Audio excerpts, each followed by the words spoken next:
여러분 반갑습니다. 이제 오늘 마지막 시간이 되겠습니다. 오늘 사실은 다뤄야 할 그런 그 내용들이 굉장히 많은데 복습을 좀 간략하게 하고 다루어야 할 그런 그 내용들을 다루도록 이렇게 하겠습니다. 제가 바로 공부를 좀 시작하도록 이렇게 할게요. 여러분들께서는 필요한 경우에는 이제 음소거를 제거하시고 말씀을 해주시고 그렇지 않을 때는 음소거를 해주시면은 감사하겠습니다. 자, 25가 한번 좀 살펴보도록 하겠습니다.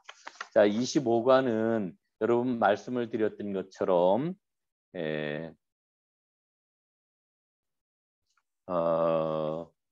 에베소서의 그러한 그 교회론을 이야기한다 이렇게 말씀을 드렸죠.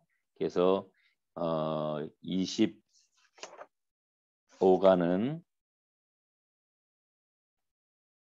교회가 뭐냐라고 하는 것을 우리에게 일러주는 그런 그 과가 되겠습니다. 여러분 그 에베소서 말씀을 보게 되면은 에베소서 1장부터 3장까지는 뭐를 얘기한다 그랬어요? 왜냐하면. 그리고 4장부터 6장까지는 그러므로. 자, 1장부터 3장까지 주님께서 우리를 위해서 베푸신 은혜, 그 구속의 그러한 그 놀라운 사랑이 뭐냐라고 하는 것을 설명을 하고 4장부터는 그러므로 우리가 어떻게 살아야 되는지를 일러주고 있는데 특히 에베소서 말씀 가운데서도 4장 부분이 교회론의 핵심이다 이렇게 이야기를 합니다. 여러분 그 4장 1절 말씀을 보면은 이렇게 기록이 되어 있죠. 여러분 교재에도 나와 있습니다. 그러므로 주 안에서 갇힌 내가 너희를 권하노니 너희가 부르심을 받은 일에 합당하게 행하여라고 하는 말씀으로 4장이 시작이 됩니다. 부르심 받은 일에 합당하게 행하라 하는 그런 그 말씀, 이게 바로 전체 모든 말씀이라고 이렇게 이야기를 할 수가 있겠죠. 자, 부활하신 예수님이 우리 가운데 임재해 계시는데 주님께서 교회에다가 뭐를 주셨다고요? 선물을 주셨다 이렇게 일러주고 있습니다. 그 선물이 뭘까요? 선물에 대해서 에베소서 4장 11절 말씀에 보면은 이렇게 일러주고 있습니다. 어떤 사람은 사도로, 어떤 사람은 선지자로, 또 어떤 사람은 복음 전하는 자로, 또 어떤 사람은 목사와 교사로 우리에게 주셨다 이렇게 말씀을 해주고 있는데 이게 바로 하나님께서 교회에 주신 선물들, 은사들이라고 이렇게 이야기를 할 수가 있습니다. 자, 그러면 이렇게 선물로 주신 이 사람들은 어떤 일을 위하여 선물을 주신 거냐? 4장 12절에 보게 될 것 같으면 뭐라고 일러줘요? 성도를 온전케 하고 봉사의 일을 하며 그리스도의 몸을 세우려고 이 선물을 주셨다 이렇게 말씀을 해주고 있는 거죠. 이는 성도를 온전하게 하며 봉사의 일을 하게 하며 그 다음에 그리스도의 몸을 세우려 함이라 이렇게 말씀을 해주고 있는데 그것은 이제 쉽게 얘기하면은 주님처럼 섬기는 자로 이제 하나님의 일을 감당하게 하시려고 선물을 주셨다라고 하는 그런 이야기가 되겠습니다. 자, 다음 그림을 보겠습니다. 그래서 이제 우리는 교회에 대해서 이제 좀 더 깊이 생각을 해보게 되는데 교회라고 하는 말은 성경에서 에클레시아라고 하는 여기 지금 나와 있죠. 요 에클레시아라고 하는 말을 사용을 하고 있는데 사실은 이 에클레시아라고 하는 말이 처음부터 교회라고 하는 말로 사용된 게 아니었다라고 하는 거 말씀을 드렸습니다. 이 에클레시아는 이를테면은 주민총회 혹은 오늘날로 이야기하면은 의회 라고 하는 그런 그 말이 가장 합당할 것입니다. 사도행전 19장 39절에 보면은 여러분 지난주에도 우리가 살펴봤지만 만일 그 외에 무엇을 원하면 정식으로 민회에서 결정할지라 라고 하는 말씀이 나오는데 성경에는 에클레시아 처음 나올 때 그 단어를 민회라고 이렇게 번역을 하고 있습니다. 이 민회의 역할이 뭐냐? 예?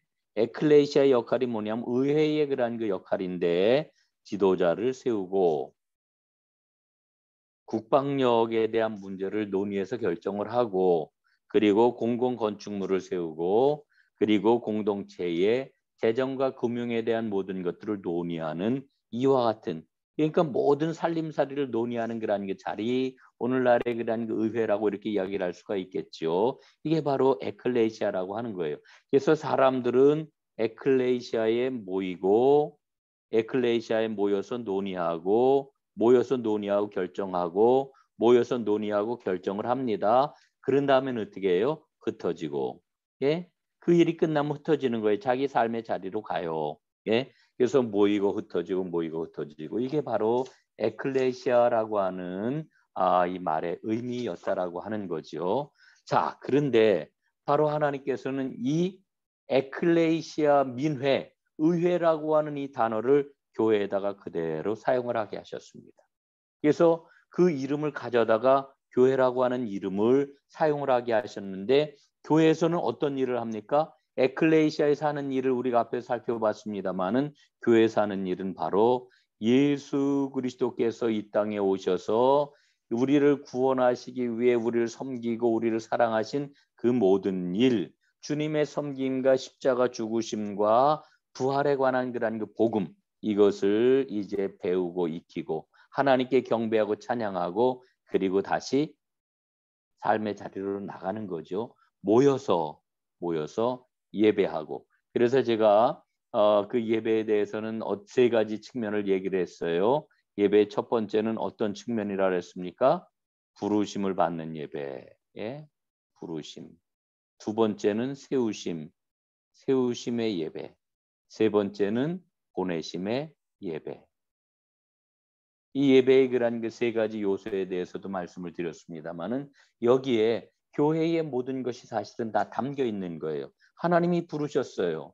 그리고 우리를 말씀과 성례를 통하여 또 교제를 통하여 세우셔요. 그리고 우리를 보내신단 말이죠. 그래서 교회도 역시 마찬가지로 모이는 교회, 흩어지는 교회.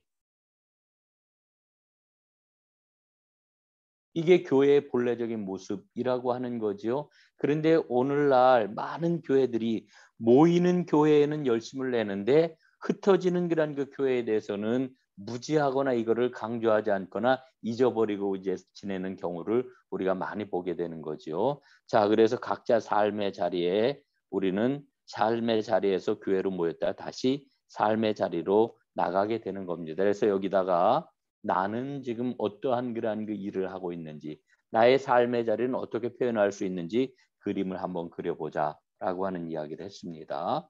자, 이 교회됨의 그러한 그 가장 아름다운 그러한 그 모습이 뭐냐면 하나님 교회의 가장 아름다운 모습이 뭐냐면 가장 그 정확하게 표현되는 게 바로 뭐냐면은 뭐예요? 찬양과 경배지요. 찬양과 경배.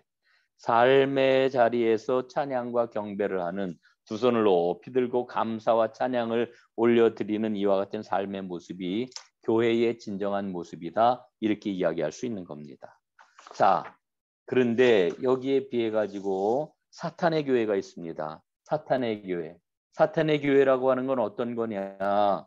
여러분 여기 사탄이 있죠. 지금 사탄의 얼굴. 우리가 보면 사탄의 얼굴을 분명히 알 수가 있어요. 그럼 사탄의 교회는 어떤 교회냐? 이게 뭐라 그랬어요? 자기 섬김이잖아요. 자기 사랑.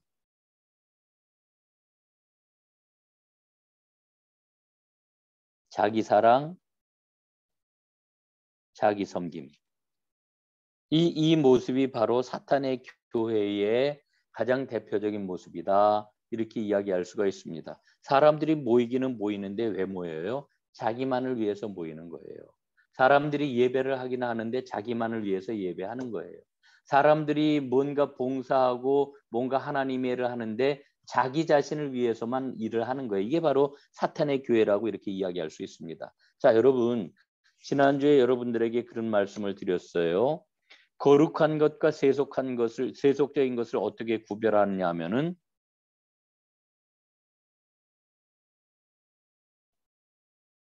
그 대부분의 사람들은 거룩한 거를 종교적인 어떤 의식이나 행위는 거룩한 거라고 생각하고 그리고 우리가 일상에서 행하는 일들은 세속적인 거라고 이렇게 생각을 해요. 여러분 성경은 그렇게 일러주고 있지를 않습니다. 성경에서 말하고 있는 영적인 일은 하나님 앞에 하나님과 더불어 행하는 거룩한 일이고 그 다음에 세속적인 일은 없어요. 세속적인 일이라고 하는 건 없습니다. 그 성경에서 일러주고 있는 거는 사탄적인 일이 있어요. 예? 영적인 일과 반대가 되는 것은 사탄의 일이에요. 사탄의 일. 그 사탄의 일이라고 그러는 건 바로 자기만 잘 살도록 하는 것. 예? 이게 바로 사탄의 일이다라고 하는 거죠. 그래서 교회가 아무리 크다 할지라도 혹은 교회가 아무리 작은 교회라 할지라도 그 안에 영적인 교회가 있는가 하면 하나님의 교회가 있는가 하면은 사탄적인 교회가 있을 수 있어요. 작은 교회나 큰 교회나 마찬가지입니다. 자기 자신만을 위해서. 그래서 이 사람들의 삶의 모습을 보세요. 사탄적인 교회에 속해 있는 사람들은 오로지 자기만을 위해서 살아가고 있는 거죠. 다음 그림입니다. 그래서 이 사탄의 미소를 우리가 보듯이 사탄은 결국 사람들에게 뭐라 그래? 네가 최고다. 그리고 사람들은 스스로 내가 최고여야 돼. 그리고 자기밖에 모르는 삶을 살아가도록 만드는 거지요. 여러분 이 그림은 아주 처음부터 나왔던 그런 그 그림들입니다. 예? 우리의 그런 그 삶의 전 영역을 지금 표현하고 있는 그런 그 그림인데 이 모든 것들이 오로지 나를 위한 것이라고 이렇게 얘기할 때 이게 바로 사탄이 미소 짓는 일이라고 하는 것이지요. 사탄의 슬로건이 뭔지 아세요? 여기 나와 있죠. 아무런 손해도 다른 사람에게 주지 않으면은 그게 뭐 문제가 뭐가 되겠어? 예? 오직 모든 일 나를 위하여서 하는데 딴 사람 피해 안 주면 되잖아. 이게 사탄이 우리에게 다가와서 우리에게 속삭이는 유혹이라고 하는 거지. 예. 자, 그다음 세상은 우리에게 이야기를 합니다. 예? 세상은 우리에게 끊임없이 유혹을 하고 우리에게 많은 그런 그 이야기를 하고 있는데 여러분 그 요한일서 2장 15절 말씀에 보면은 이런 말씀을 우리에게 일러주고 있어요. 요한일서 2장 15절 말씀입니다. 이 세상이나 세상에 있는 것들을 사랑하지 말라. 누구든지 세상을 사랑하면 아버지의 사랑이 그 안에 있지 아니하니 이렇게 말씀해 주고 있어요. 우리가 세상을 사랑하면은 우리 안에 아버지 하나님의 사랑이 거할 수가 없다는 거예요. 있을 수가 없다는 거예요. 그래서 세상을 사랑하지 말라고 이렇게 일러주고 있어요. 자, 그러면은 우리가 세상을 사랑하지 않는 게 뭘까? 좀 더 구체적으로 보게 되면은 로마서에서는 이런 말씀을 우리에게 들려주고 있죠. 로마서 12장 2절 말씀. 너희는 이 세대를 본받지 말고 오직 마음을 새롭게 함으로 변화를 받아 하나님의 선하시고 기뻐하시고 온전하신 뜻이 무엇인지 분별하도록 해라. 예? 세상을 본받지 말래요. 이 그림이 바로 뭡니까? 세상을 본받지 말라고 하는 그러한 그 그림, 그 말씀을 그림으로 형상화한 건데 이 로마서 12장 2절을 필립스가 번역한 그런 그 성경은 이렇게 이야기를 하고 있지요. 여러분 교재에도 나와 있습니다. 3번. 이 세대를 본받지 말라. 필립스 역은 세상으로 하여금 너희를 그 틀 속에 몰아넣지 못하게 하라. 이렇게 번역을 했다는 거죠. 이게 바로 누름 기계잖아요. 쪼이는 거. 예, 틀. 우리를 그 틀 속에 넣고서 그 틀 속에서 꼼짝달싹 못하게 하는 것. 마귀가 우리에게 사용하는 방법입니다. 여러분 이 그림을 자세히 보세요. 그 빨갛게 되어 있는 부분이 자기 사랑의 표식이에요. 그렇죠? 여러분 교재를 자세히 보시면은 그래서 이 모든 일들, 레크레이션, 먹고 사는 것, 우리가 공적인 생활을 하는 것, 우리의 산업, 돈, 그 다음에 우리의 교육이 모든 일들이 오로지 자기 자신만을 위해 사는 것. 이 세상은 자꾸 우리로 하여금 이렇게 살아가도록 만든다는 것입니다. 자, 그런데 주님의 교회는 그리스도의 몸이라고 이렇게 말씀을 해주고 있죠. 머리가 되십니다. 우리 주님께서. 그리고 모든 그러한 부분들은 몸의 지체가 되어 가지고 주님과 함께 유기적으로 연결이 되어 있는 겁니다. 우리가 주님 앞에 순종할 때에 그리스도의 온전한 몸을 이룰 수가 있게 되는 거지요. 그래서 그리스도의 몸인 교회는 그의 몸이 세상으로 확장된 구체적인 조직체다 이렇게 이야기할 수 있습니다. 여러분 교재 맨 밑에 보면은 267쪽 교회는 그리스도를 위하여 for Christ 그리스도처럼 as Christ 그리스도에게 to Christ 이 세 가지 모토를 가지고 이제 우리가 섬김에 살아가야 된다라고 하는 것을 일러주고 있는 거죠. 그리스도를 위해 그리스도처럼 그리고 그리스도에게 봉사하는 삶, 이 섬기는 삶을 사는 게 교회다 이렇게 이야기할 수 있습니다. 자, 마지막 그림입니다. 마지막 그림을 보게 되면은 살아있는 돌들로 지은 성전이라고 그랬는데 살아있는 돌이 누구예요? 바로 저와 여러분이 살아있는 돌이죠. 성전은 크게 세 가지로 우리가 볼 수가 있습니다. 돌로 만든 성전. 예, 이 성전은 솔로몬 성전, 수룹바벨 성전, 그리고 헤롯 성전. 그다음에 두 번째는 예수님께서 말씀하신 예수님의 몸인 성전입니다. 예, 그리스도를 따르는 사람들의 공동체이고 세 번째로는 그리스도인 자체가 성전인 것이죠. 그 성전은 예수님이 머릿돌이 되신 성전입니다. 그리고 그 머릿돌인 예수님께 연결된 하나하나의 벽돌, 예, 살아있는 돌들로 지어진 그러한 그 성전이고 이 성전은 계속해서 확장되어 나가고 있는 거지요. 이게 바로 신약에서 일러주고 있는 교회요. 그리고 완성될 그러한 그 성전이라고 하는 것을 우리는 잘 알고 있습니다. 우리들은 사도들과 선지자들의 터 위에 세움을 받은 그러한 그 성전이라고 하는 것이고 그리고 우리 주님과 연결되어서 마침내 완성을 향하여 계속해서 지어지는 성전이라고 이렇게 이야기를 할 수 있는데 이 성전은 이제 어떤 그런 그 핵심적인 내용을 갖고 있습니까? 바로 예수님께서 영으로 우리 가운데 임재하시고 그 다음에 하나님의 말씀을 통해서 우리에게 은혜를 주시고 성례전을 통하여서 하나님 나라를 맛보며 능력 있는 삶을 살도록 하시는 이와 같은 공동체가 바로 그리스도의 몸이라고 하는 거죠. 이 교회 공동체입니다. 이게 쭉 둘러선 사람들이 공동체를 이루고 있는 그런 그 교회다. 이렇게 이야기할 수가 있겠습니다. 자, 이제 28과 26과 넘어가고요. 기도는 여러분 그냥 쭉 읽어보시기를 바랍니다. 28과 오늘 넘어가도록 하겠습니다. 구원받은 자의 책임입니다. 구원받은 자의 책임. 자, 여러분 마태복음 28장 19절 20절 말씀에 보면은 예수님이 마지막 주셨던 위대한 명령이 있죠. Great Command라고 하는 거로 이렇게 용어로 얘기를 하는데 마태복음 28장 19절 20절에 보면은 이런 말씀이 나와요. 그러므로 너희는 가서 모든 민족을 제자 삼아 아버지와 아들과 성령의 이름으로 세례를 베풀고 내가 너희에게 분부한 모든 것을 지키게 하라. 볼지어다 내가 세상 끝날까지 너희와 항상 함께 있으리라 하시니라. 이렇게 말씀해 주고 있죠. 자, 예수님께서 우리에게 믿는 사람들에게 사실은 그때 예수님이 승천하실 때 예수님의 제자들에게 주셨던 그런 그 말씀인데 너희는 내 증인이 되라. 이렇게 말씀을 해주고 있는 것입니다.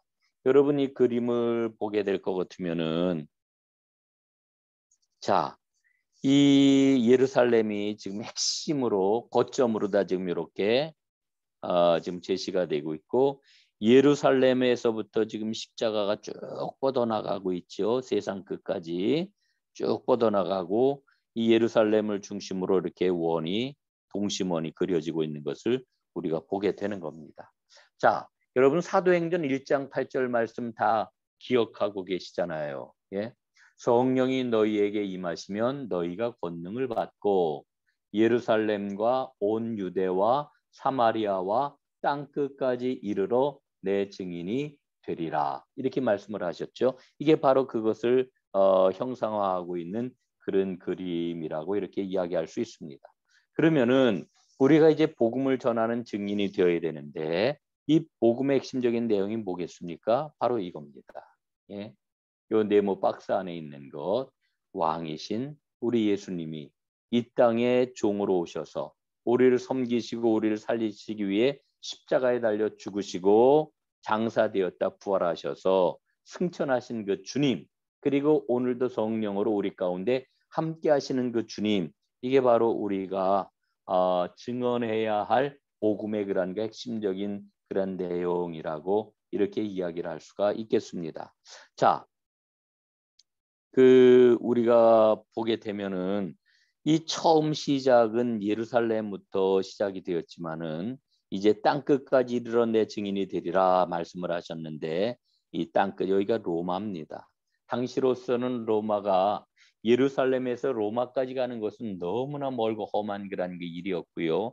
당시 사람들이 제일 크게 멀리 여겼던 그 땅 끝은 바로 서바나, 오늘날로 얘기하면 스페인 땅이 될 것입니다.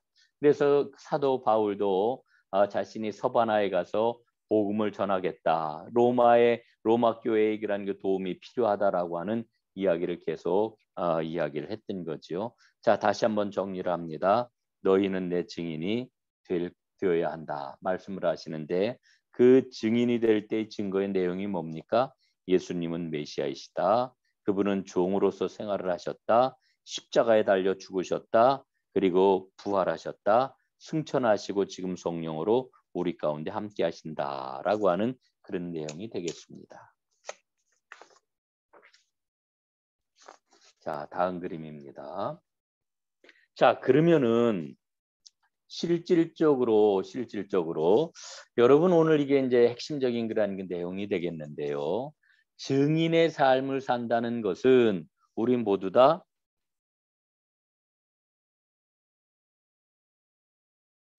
선교사로 파송을 받아야 된다라고 하는 것을 의미하는 것일까라고 하는 그런 질문을 우리는 만나게 되는 거지요.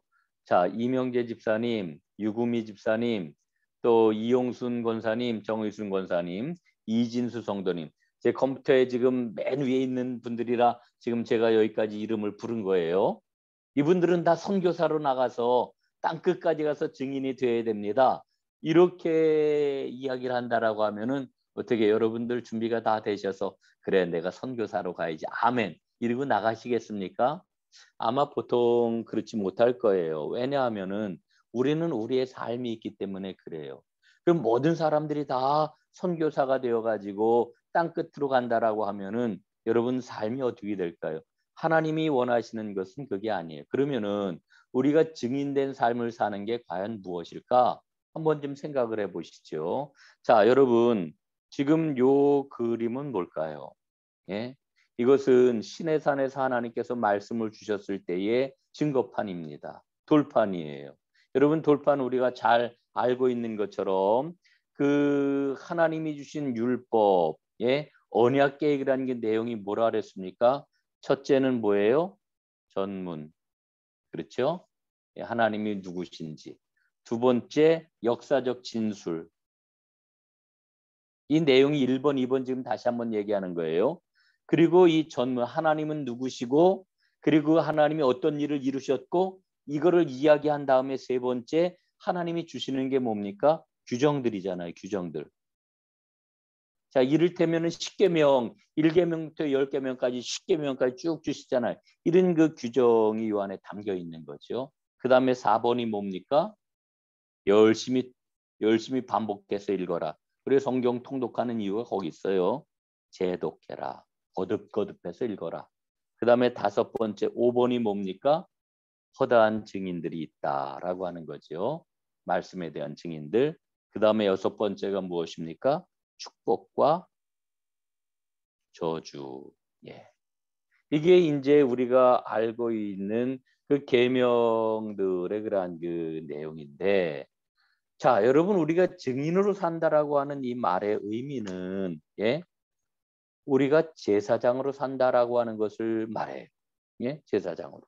증인으로 산다는 것은 이 땅에서 제사장적인 삶을 사는 것이다. 이렇게 이야기를 할 수가 있습니다. 자, 여러분 보십시오. 베드로전서 2장 9절 말씀에 보면은 이런 말씀이 나오잖아요. 여러분 우리가 굉장히 잘 알고 있는 말씀입니다. 베드로전서 2장 9절. 너희는 택하신 족속이요 왕 같은 제사장들이요 거룩한 나라요 그의 소유된 백성이니 그의 아름다운 덕을 선포하게 하려 하심이니라. 이렇게 우리에게 말씀해 주고 있어요. 예? 우리는 왕 같은 제사장으로 택하신 족속으로 거룩한 나라로 하나님이 부르셨는데, 이렇게 우리를 제사장으로 부르신, 왕 같은 제사장으로 부르신 까닭이 어디에 있다고 그래요? 그의 아름다운 덕을 선포하게 하려 하심이라. 다시 말씀을 드려서 우리에게 이루신 복음의 그 아름다운 역사를 우리로 하여금 증거하게 하시려고, 예? 선포하게 하시려고 우리를 부르셨다. 이렇게 말씀을 해주고 있는 거지요. 여러분, 그렇기 때문에 우리는 제사장으로서 살아가는 그리스도인이 되어야 됩니다. 제사장으로서 살아가는 그리스도인을 오늘날의 그러한 그 믿음의 모습으로 얘기하면은 뭘로 표현하느냐? 저는 삶의 자리에서 강대상을 앞에 두고 사는 삶이라고, 이렇게 저는 좀 정리를 합니다. 자, 여러분 보세요. 여기에 어떤 사람은 음악가가 있고요. 어떤 사람은 군인이고요. 어떤 사람은 왕이고요. 어떤 사람은 목자이고요. 어떤 사람은 상인이고요. 어떤 사람은 진짜 제사장이고요. 어떤 사람은 농부고요. 어떤 사람은 종이에요. 그런데 지금 이 모든 사람들 앞에 뭐가 놓여 있습니까? 이게 강단이에요. 이게 강단. 강대상입니다. 강단이 놓여 있어요. 모두 삶의 자리에 강단이 놓여 있는데, 그 강단이 뭐냐? 우리 하나님께서 주신 언약의 말씀이죠. 앞에 과에서는 뭐라 그랬어요? 1장부터 3장까지는 왜냐하면, 4장부터 6장까지는 그러므로 라고 이렇게 말씀을 했잖아요. 이 언약의 말씀이라고 하는 것은 그러므로에 해당이 되는 그런 그 말씀이잖아요. 그러니까 이 하나님께서 우리에게 주신 하나님의 말씀, 생명의 말씀, 언약의 말씀이 늘 우리 앞에 있기 때문에 그 언약의 말씀을 우리는 삶의 자리에서 우리가 하는 일을 통해 가지고 늘 선포하는 사람이 되어야 된다. 이게 바로 제사장 된 삶의 모습이라고 하는 거죠. 그래서 우리는 이 제사장 나라를 살아가는 하나님의 제사장으로 살아가야 된다. 여러분, 이제 이 그림을 한번 조금 더 자세하게 보면은 그림을 자세히 보세요. 가운데 지금 하나님이 계십니다. 그렇죠? 이 제사장으로서 살아가는 강단의 모습을 보면 화살표가 하나님을 향하여 있고, 그 다음에 다른 화살표 둘은 다른 옆에 있는 사람들을 향하여 지금 화살표가 향하고 있습니다. 다시 말씀을 드리면은 증인된 삶을 살아가는 것은 내 삶의 자리에서 내가 음악가로, 내가 군인으로, 내가 농부로 살아가면서 하나님을 섬기고 이웃 사람들을 잘 섬기는 것, 이게 진정한 증인의 삶, 땅 끝까지 이르는 이와 같은 삶이라고 하는 것을 성경은 우리에게 일러주고 있는 거지요. 예? 우리가 섬기는 자, 제사장으로 살아가야 된다라고 하는 그런 말씀입니다. 자, 다음 그림 보겠습니다. 자, 이렇게 이제 우리가 제사장으로 이 땅에서 증인된 삶을 살아가게 될 때 우리에게 가장 크게 또 가장 구체적으로 다가오는 그런 문제가 있습니다. 그게 뭐냐면 돈이에요, 돈. 경제 문제입니다. 여러분 신앙생활을 하면서 이 경제 문제를 성경적으로 정리하지 않고서는 절대 신앙이 성장할 수 없습니다. 정말이에요. 여러분, 우리가 정말로 하나님의 능력을 맛보고 하나님의 도우심 가운데에서 온전한 삶을 살아가기 위해서는 어떻게 해야 될까요? 하나님께서 가장 기뻐하시는 그런 삶을 살아가야 되는 겁니다. 예? 거기에 가장 핵심적인 그런 그 문제가 뭐냐면 돈 문제예요. 어떤 사람들은 그렇게 얘기를 해요. 아니, 왜 신앙생활하면서 돈 문제를 얘기를 해요? 거룩하지 못하게. 여러분, 아까도 말씀을 드렸어요. 예? 여러분, 하나님께서 말씀하시는 성경에서 일러주고 있는 구분은 거룩한 것과 세속적인 것을 구별하는 게 아니에요. 영적인 것과 사탄적인 것을 구별하는 겁니다. 여러분, 우리의 세속적인 그런 게 생활은 얼마든지 거룩하고 얼마든지 영적일 수 있는 거예요. 여러분, 돈 문제가 정리되는 게 가장 영적으로 우리가 하나님 앞에 온전하게 서는 일입니다. 자, 그림을 한번 좀 보겠습니다. 첫 번째 그림은 물물 교환을 하는 거예요. A는 사과를 생산했어요. B는 바퀴를 만들었어요. 두 사람이 서로 나는 이제 사과가 필요해. 바퀴를 만든 사람이. 또 사과를 그 재배한 사람은 나는 바퀴가 필요해. 둘이 서로 그 필요가 맞아떨어 가지고 교환을 하는 거죠. 자, 그런데 이 사과를 생산하고 그다음에 바퀴를 만든 사람은 사실은 뭐를 한 겁니까? 사과를 생산하고 바퀴를 만든 게 아니라 노력하고 땀 흘리고 봉사하고 이 안에 사랑을 담아 놓은 거죠. 예? 그의 그러한 그 모든 그러한 그 삶이 이 안에 담겨 있는 거라고 이렇게 이야기를 할 수가 있습니다. 예. 서로에게 그런 그 노력이 있는데 그런 노력한 것들을 서로 교환을 한 거예요. 교환을. 자, 그런데 세 번째 그림을 보게 될 것 같으면은 이 사람은 돈은 있는데 그 노동력이 지금 없는 거죠. 노동력 안 했는데 이 사람은 애를 쓰고 돈은 없는 거예요. 그래서 결국은 이 돈과 노동력이 이제 서로 교환하게 되는 이와 같은 그런 그 내용을 이 그림은 우리에게 보여주고 있다. 이렇게 이야기할 수가 있습니다. 우리가 이 돈이라고 하는 것을 그럼 어떻게 우리가 규정을 해야 되냐면은 이 돈이라고 하는 것은 쌓아두고 교환할 수 있는 형식을 지닌 노력이다. 이렇게 이야기를 할 수가 있는 거죠. 이게 노력이라 그랬잖아요. 노력. 예? 서로의 그런 그 노력을 물물 교환을 통해 가지고 서로 바꾸었는데 이 돈이라고 하는 건 뭐냐 하면은 결국은 쌓아둘 수 있는 노력의 가치를 담아둔 것을 돈이라고 이렇게 이야기를 할 수가 있습니다. 그러면은 돈을 어떻게 사용해야 되느냐라고 하는 것을 성경은 어떻게 일러주고 있습니까? 여러분 교재를 한번 보시기를 바랍니다. 291쪽. 돈의 사용. 돈 그 자체는 생명이 없는 물건이며 좋은 것도 아니고 그렇다고 나쁜 것도 아니다. 그것을 사용할 때 도전과 위험이 따르게 된다. 이렇게 말씀해 줍니다. 그래서 바울은 인간이 지닌 소유물과 돈에 대해서 그리스도인들이 지내야 하는 윤리를 이렇게 말해 줍니다. 디모데전서 6장 6절부터 10절. 그러나 자족하는 마음이 있으면 경건이 큰 이익이 되느니라. 우리가 세상에 아무것도 가지고 온 것이 없음에 또한 아무것도 가지고 가지 못하리니 우리가 먹을 것과 입을 것이 있은즉 족한 줄로 알 것이니라.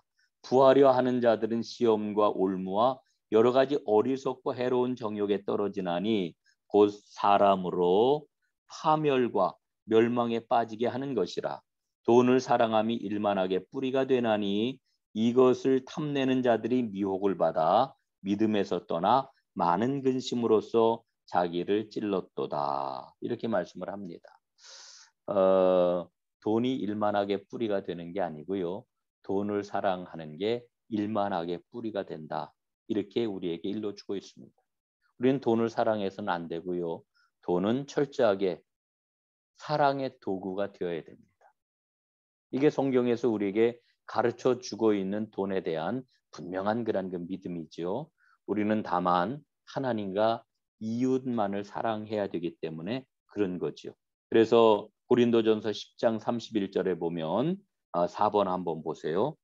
그런즉 너희가 먹든지 마시든지 무엇을 하든지 다 하나님의 영광을 위하여 하라. 이렇게 말씀해 주고 있습니다. 이 말씀은 앞의 그림에도 해당이 되는 거죠. 먹든지 마시든지 무엇을 하든지 다 하나님의 영광을 위해서 해라. 자, 이 돈 문제를 조금 좀 더 물질 문제를 살펴보도록 하겠습니다. 지금 믿음 생활을 하면서 참 많은 사람들이 이 문제를 정리를 하지 못하는 그런 그 경우들이 있는데 이 문제를 잘 정리를 하게 되는 사람에게는 마음의 평강과 삶의 하나님의 그러한 그 은총이 반드시 임하게 될 것입니다. 자, 지금 첫 번째 질문은 이 김 집사가 어떤 질문을 던지느냐 하면은 이렇게 질문을 던집니다. 모든 게 다 내 건데 그중에서 하나님께 얼마를 드려야 되나 이렇게 질문을 던지는 거예요. 전제가 뭡니까? 모든 게 다 내 거다 이렇게 생각을 하는 거지. 이거 다 내 건데 이 중에서 내가 얼마를 떼가지고 하나님께 드려? 이거는 너무너무 힘든 건데 이런 생각을 하는 거예요. 예? 그런데 성경 말씀을 보면은 우리에게 뭐라고 말씀을 합니까? 여러분 교재 한번 보세요. B 올바른 질문 이렇게 되어 있죠.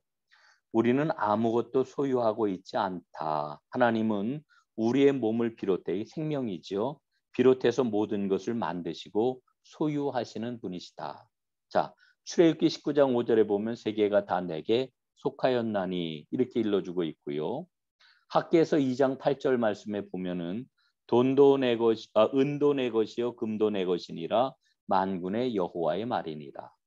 그다음에 고린도전서 4장 7절 내게 있는 것 중에 받지 아니한 것이 무엇이니요 내가 받았은즉 어찌하여 받지 아니한 것 같이 자랑하느니요. 내 거라고 생각을 하는 거예요. 내 거라고. 예? 하나님이 주신 것인데 내 거라고 생각을 하는 거지요. 그다음에 시편 100편 말씀, 신명기 8장 말씀을 인용한 건데요. 여호와가 우리 하나님이신 줄 너희는 알지어다. 그는 우리를 지으신 자시요 우리는 그의 것이니 그의 백성이요 그의 기르시는 양이로다. 이건 뭐 우리가 너무나 즐겨 애송하는 시편의 그런 그 노래 구절이기도 해요. 그런데 이 말씀 속에 담겨 있는 신앙에 대해서는 우리가 자꾸만 무감각하거나 잊어버리거나 혹은 뒤로 미루거나 이렇게 하는 경우가 있지요. 그러므로 우리가 정말로 하나님을 믿는 사람이라고 하면은 내 것에 얼마를 주님께 드려야 되는가? 예? 이런 질문이 아니고 하나님께 속한 것 가운데에서 모든 것이 다 하나님의 것인데 내가 필요로 하는 것을 얼마를 남겨두어야 하는가? 이게 올바른 믿음의 질문이라고 하는 거지. 여러분 오늘 공부하는 게 여러분들에게 도전이 되었으면 좋겠습니다. 이미 이 부분을 잘 정리하신 그런 그 분들이 대다수이겠습니다만은 이 문제가 아직 정리가 안 됐다라고 하면 여러분 기도하세요. 예? 이 문제 정말 중요한 그런 그 문제입니다. 여러분 이상하잖아요. 우리가 믿음이라고 하는 것은 하나님이 나의 왕이십니다. 하나님이 나의 주권자이십니다. 이렇게 하나님 앞에 고백을 하는 건데 왜 경제적인 영역에 있어서는 하나님의 말씀 혹은 하나님께서 내 삶을 통치하시려고 그러는 것을 아니라고 우리는 생각을 하려고 그럴까요? 그 이유가 어디에 있습니까? 그럼 우리는 그 이제 저는 목사잖아요. 목사가 이렇게 이야기를 하면은 목사님은 이렇게 해가지고 사람들에게 헌금을 더 많이 하게 하려고 저런 얘기를 하는 거야. 여러분 그렇지 않습니다. 예? 그렇지 않아요. 그 우리 믿음 생활에 있어서 내 삶의 모든 영역에 있어가지고 하나님이 나의 삶의 주인이시라고 하면은 당연히 나의 관계, 내가 생활하는 모든 일상, 나의 직업, 예? 내 친구, 모든 관계 속에 하나님이 다 나를 주관하셔야지요. 특히 경제적인 그런 그 부분은 더더욱이나 그렇습니다. 그리고 우리는 사람들이 그렇게 이야기하는 것을 매일 듣고 보지요. 돈은 생명과도 같다. 이런 세상에서 우리가 살아가고 있기 때문에 제일 핵심적인 부분에서 하나님을 인정하지 않는다라고 하면은 그럼 어느 영역에서 하나님을 인정하는 겁니까? 하나님은 그냥 액세서리인가요? 내가 생활하다가 나 좀 부족하고 모자라고 또 혹은 문제가 생기고 떨리고 그러면 하나님 그저 오셔가지고 날 도와주세요. 하나님이 119이신가요? 여러분 이거는 하나님 앞에 정말 깊이 잘 정리를 해야 되는 그런 부분이다라고 하는 겁니다. 그래서 교재를 계속 한번 보세요. 3번, B의 3번 따라서 그리스도인들은 드린다라고 하는 이 생각보다는 배분을 어떻게 해야 되는가. 하나님 지혜롭게 배분할 수 있도록 도와주세요.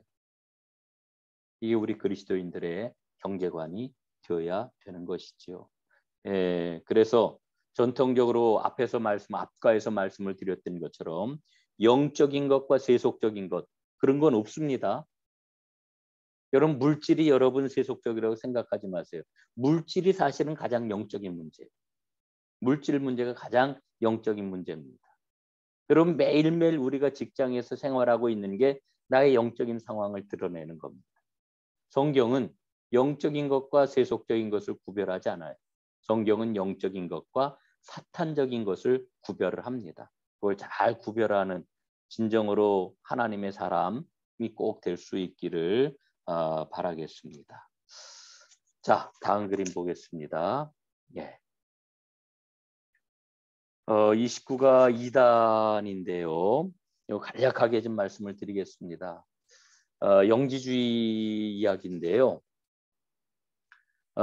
영지주의 사상의 가르침은 자, 이게 이제 절대자 하나님이셔요. 하나님으로부터 점점 가장 멀어진 곳에서 뭐가 나타나냐면은 악한 것, 물질이 드러나게 된다는 거예요.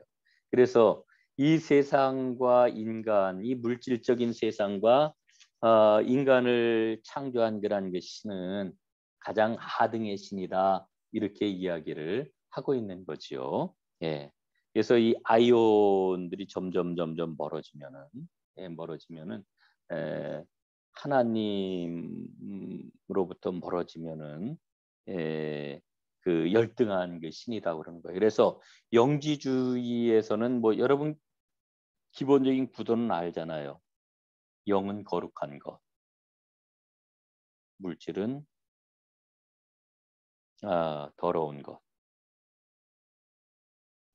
예, 세속적인 것, 뭐 이런 그 의미가 되겠습니다. 자, 그래서 영지주의에서는요, 구약의 하나님을 물질을 만드신 분이기 때문에 열등한 신이라고 이야기를 해요. 그리고 신약의 하나님은 그 고등한 신, 예, 아주 우등한 그런 그 신으로 이렇게 이야기를 하고 있는 거죠. 이 아이온이라고 하는 게 유출물인데 하나님으로부터 이게 아이온들이에요. 아이온. 멀리 떨어질수록 열등한 거고요. 인간의 속 안에는 뭐가 있느냐? 예? 이 하나님의 그 아주 거룩하고 고상한 그 지식을 따라가려고 하는 그런 그 불꽃이 있다고 이야기를 해요. 그래서 이것을 잘 깨우치고 안에서 깨달을 수 있도록 하는 거 이게 영지주의의 그런 그 지혜 가르침이라고 이렇게 이야기를 하는 겁니다. 그래서 영지주의적인 그런 그 가르침을 받는 게 이게 구원의 길이다. 깨달음이 구원의 길이다. 이렇게 이야기를 하고 있는 거죠. 그래서 저는 우리가 이제 그 예전에는 그런 이야기들을 많이 했어요. 말씀을 쪼개고 그 말씀 속에 담겨 있는 진리를 캐내고 이런 것들이 우리에게 큰 유익을 가져다 주기는 하는데 그게 마치 옛날 영지주의자들처럼 생활은 없고 이 지식만 영적인 지식만을 자꾸 한쪽으로 다 치우치게 하는 이런 그 잘못된 신앙의 길로 가게 할 수 있는 여지가 있다라고 하는 거 우리가 좀 생각을 할 필요가 있겠습니다. 자, 한 가지 더 좀 살펴보려고 하는 것은 이 영지주의자들은 몸에 대해서 아주 극단적으로 당시에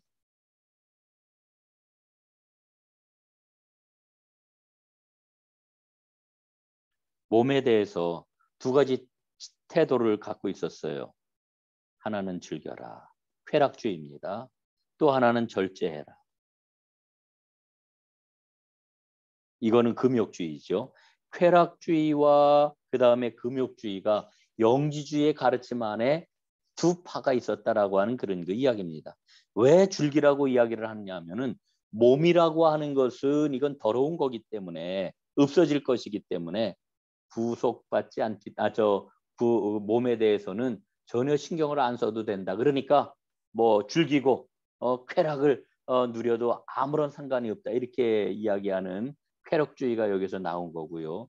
그다음에 절제하라 하는 거라는 그 이야기는 그 금욕하라고 하는 것은 몸은 무익한 것이기 때문에 몸을 위해서 뭔가 즐기고 이런 건 죄악이고 그러니 절제하고 그리고 금욕을 해야 된다. 이런 그 주장들이 나왔던 것이죠.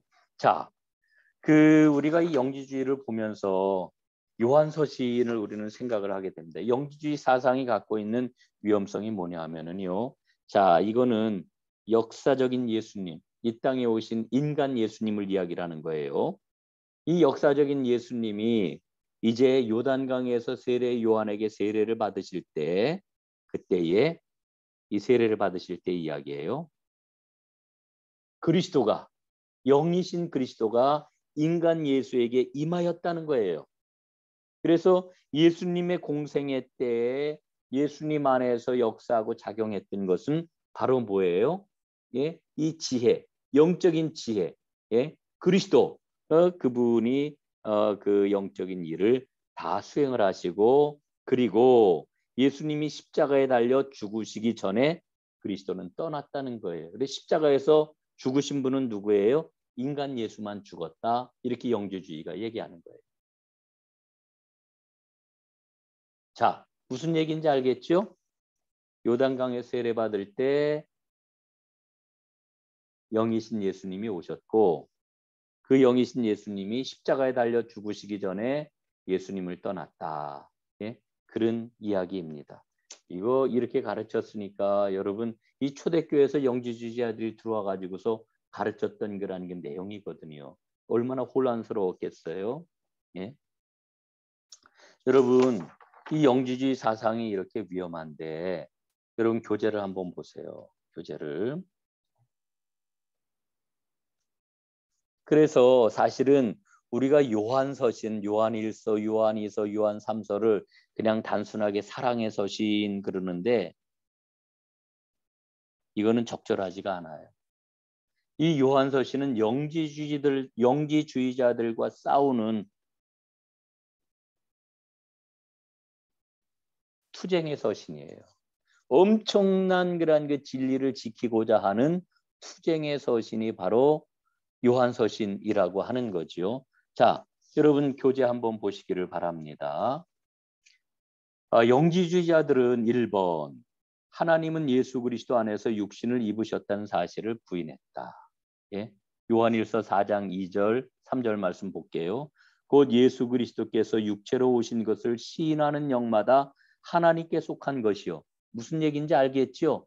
영지주의 배경에서 이 말씀을 읽으면 이 말씀의 의미가 분명해지는 겁니다. 예? 예수 그리스도께서 육체로 오신 것을 시인하는 영마다 하나님께 속한 것이요. 예수를 시인하지 아니하는 영마다. 여기서 예수가 누구예요? 예? 역사 속의 예수, 육체의 예수를 이야기하는 겁니다.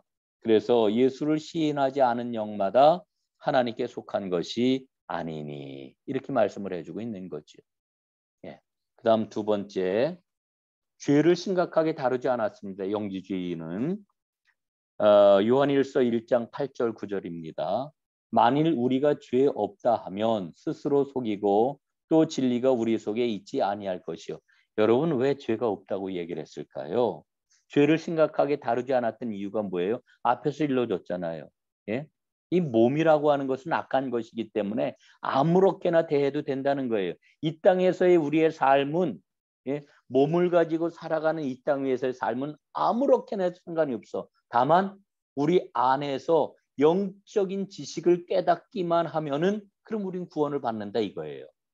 예? 그래서 이 죄의 문제에 대해서 심각하게 생각을 하지 않았는데 여러분이 영지주의의 영향이 오늘날까지 교회 안에 있는 겁니다. 그래서 어떻게 구별을 해요? 교회 안에 거룩한 삶, 세상에서 세속적인 삶. 이원론적으로 이분법적으로 우리가 생각을 한단 말이에요. 이게 다 영지주의의 영향이에요, 사실은. 그래서 만일 우리가 죄 없다 하면 스스로 속이고 또 진리가 우리 속에 있지 아니할 것이요.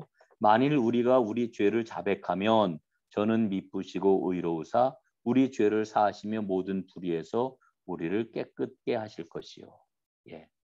하나님은 우리의 삶 전체를 영적으로 거룩하게 이끌어 주십니다. 세 번째, 그리스도를 통한 구속을 부인하였다. 그들은 죄를 용서함 받을 필요가 없다고 보았다. 자, 요한일서 5장 6절입니다. 이는 물과 피로 임하신 자니 곧 예수 그리스도시라. 물과 피로 임하였다는 게 뭡니까? 물은 세례를 가리키는 거고요. 예? 그 다음에 피는 뭐예요? 십자가, 예수님의 십자가. 그러니까 영지주의는 예수님의 십자가 부인해요. 예수님의 육신도 부인하고. 그래서 지금 여기에서 얘기하는 것은 물, 이건 세례이고 피, 이건 십자가예요. 그러니까 이 물과 피라고 하는 것은 바로 영지주의자들을 아주 가르침을 부숴내는 그런 그 용어인 것이죠. 이는 물과 피로 임하신 자니 곧 예수 그리스도시라. 물로만 아니요 물과 피로 임하셨고. 예?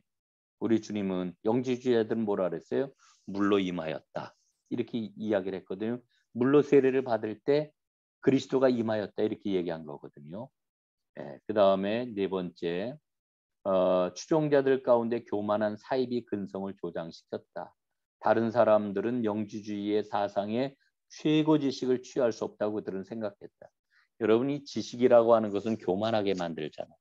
특히 영적인 지식이라고 하는 게 사람을 교만하게 만듭니다.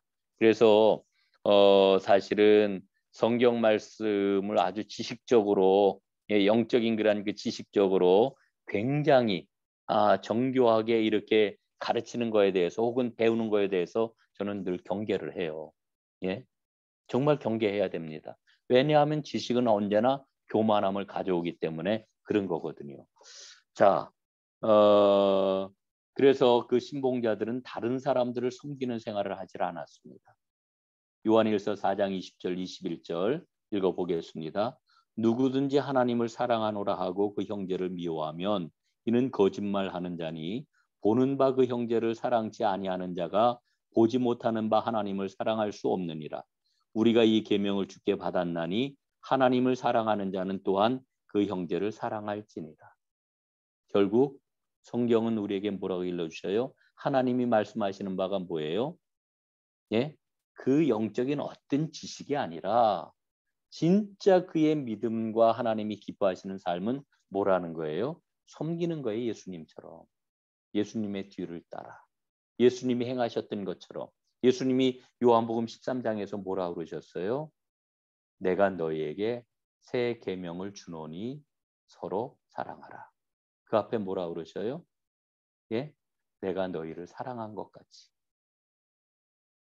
내가 너희를 사랑한 것 같이. 새 계명을 주노니 서로 사랑하라. 이게 우리 모든 계명, 그 다음에 우리 믿음 생활의 대원칙인 것이지요. 우리가 이 믿음의 길을 따라갈 때 우린 진정 하나님의 사람이라고 이렇게 이야기할 수가 있겠습니다. 자, 오늘 이제 29가까지 이렇게 함으로 크로스웨이 성경 공부를 모두 마치려고 합니다. 여러분 그동안 화요일마다 시간 함께 해주셔서 아주 굉장히 감사를 드리고요. 이제 오늘 시간을 마지막으로 모두 이제 마치게 되었습니다. 잠깐만요.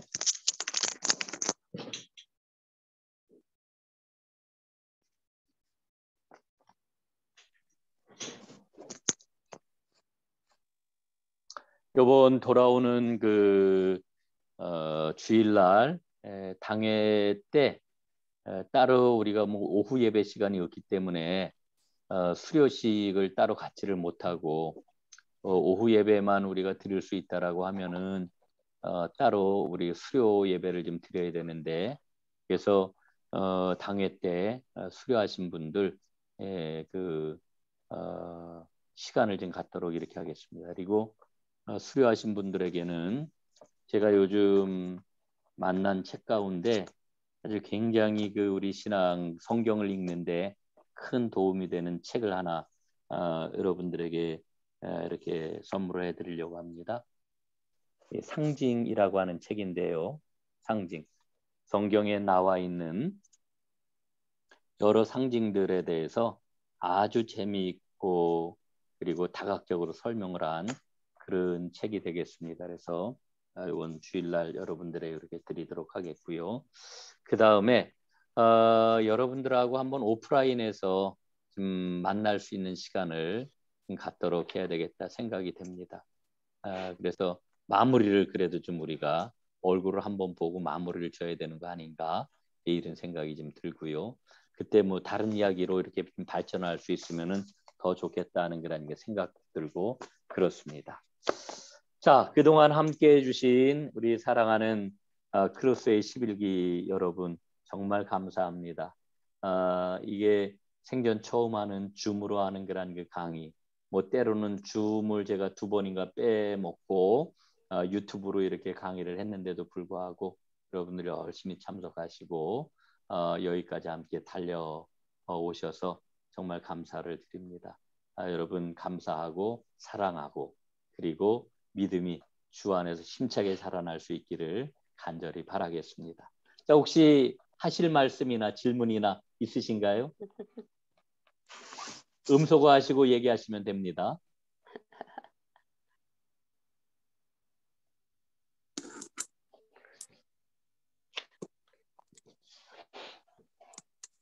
없으시죠? 예. 아마 그 우리가 얼굴과 얼굴을 맞대면은 이런저런 얘기를 좀 나눌 수 있을 텐데 고맙습니다. 그러면 우리 기도하고 이제 모든 순서를 마치도록 하겠습니다. 살아계신 하나님 감사합니다. 크로스의 성경 공부를 이렇게 마칠 수 있도록 인도해 주셔서 고맙습니다. 하나님, 우리 21분의 크로스의 성경 공부 참석자들이 이렇게 끝까지 달려오도록 인도해 주시고 또 모든 과정을 잘 마칠 수 있어서 하나님 정말 감사를 드립니다. 하나님의 은총과 생명과 사랑을 하나님 우리 사랑하는 그 수강생들 모든 분들에게 가득 부어주셔서 앞으로 정말 주님이 그러셨던 것처럼 주님께서 명령하신 것처럼 섬기며 사랑하며 나누며 주의 길을 잘 걸어가는 우리 모두가 되도록 주님 축복하시고 인도하여 주옵소서. 성령님께서 늘 저희 가운데 함께해 주시옵소서. 감사하며 살아계신 예수님 이름 받들어 간절히 기도 올리옵나이다. 아멘. 아멘. 네.